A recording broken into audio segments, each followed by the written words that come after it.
Hi, I'm Laura McHarrie at The Hidden Edge with another tea break tip on how to use business models and tools to help you manage your growing business. Today, we're looking at Urbany Davis's 3 strategic circles for competitive advantage. Really useful for considering why your customers buy from you and not your competitors. And Vicky Verkey, also looking at the wants and the needs from a customer's perspective and identifying the irrelevant offerings in the marketplace. The purpose of the strategic circles is to provide a visual tool to frame the analysis. So let's have a look at the model. We have 3 C's within this particular framework: your company, your customers, and your competitors' offer. The ideal position, as you can see them overlapping, is where peak performance sits in. This is the point where you have the offer that meets your customers' wants and is not covered by your competitors. And this is a core strategy for your business. Is it large enough? Are you appealing to the wants and needs that are of central importance to your customers? The parity aspect, that's the one in the center of the 3-circle model. This is where you overlap with your competitors in meeting the customer's needs. Is this area of duplication the most effective use of your resources? Should you consider leaving this work to others? Is there an opportunity to collaborate or complement? Should you continue to offer it to provide competition and alternatives to your customer?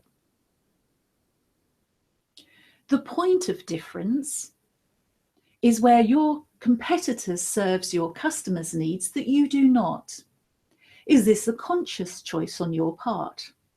Are your competitors meeting the core customer needs or wants that you are not? How effective are your customers here? Should you compete to offer choice to your customers or beneficiaries? The surplus frame, this segment shows where you overlap with your competitors, but neither of you is necessarily meeting core customer needs or wants.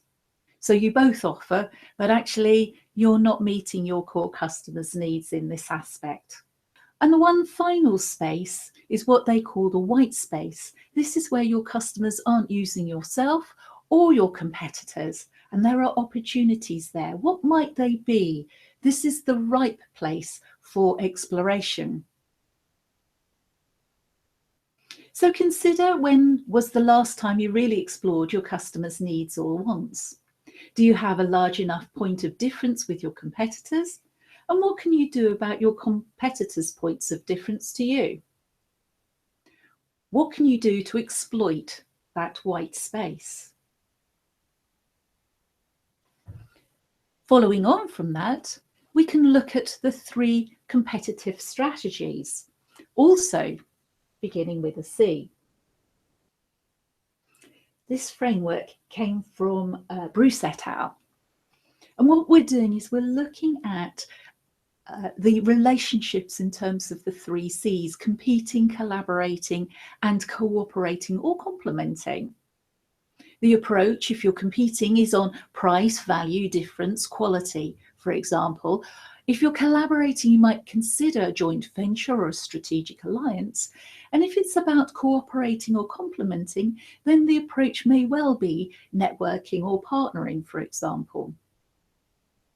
We need to first consider the relationship to others in our market and consider who we would define as the key other players operating within it. Record how much we know about the other players. What are their objectives? What drives their business? What's their mission, financial success, and market share? What assumptions do they have about you, your business? What beliefs do they hold about themselves?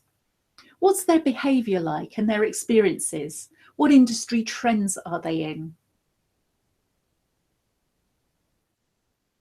What strategies does the player report in their annual reports, for example. And what does it say about their cash flows, their recruitment processes, their research and development, and the way that they react to public relations? What resources and capabilities do they have? What capacity do they have to increase their capabilities? What ability do they have to react to change? In the light of what you have found, think about your relationship with each of the players. What will your response be? Will it be to compete, to collaborate, or to complement? Complete the options in the template that you have here with regards to your own approaches. And once you've done that, you can prepare an action plan. When considering cooperation and collaboration, be clear about what it is that you want and what's in it for you. Constantly reassess any form of joint working and have a clear exit strategy. If you're going to invest resources in the relationship, carry out a cost-benefit analysis to ensure that there is a clear business case for doing so. And remember that relationships are between people, and as such, you need to be comfortable that your businesses are compatible if you're going to work together. So that's it from me.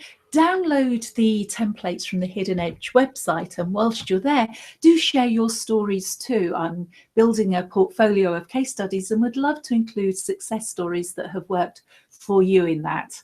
So until next tea break time, enjoy the rest of this one.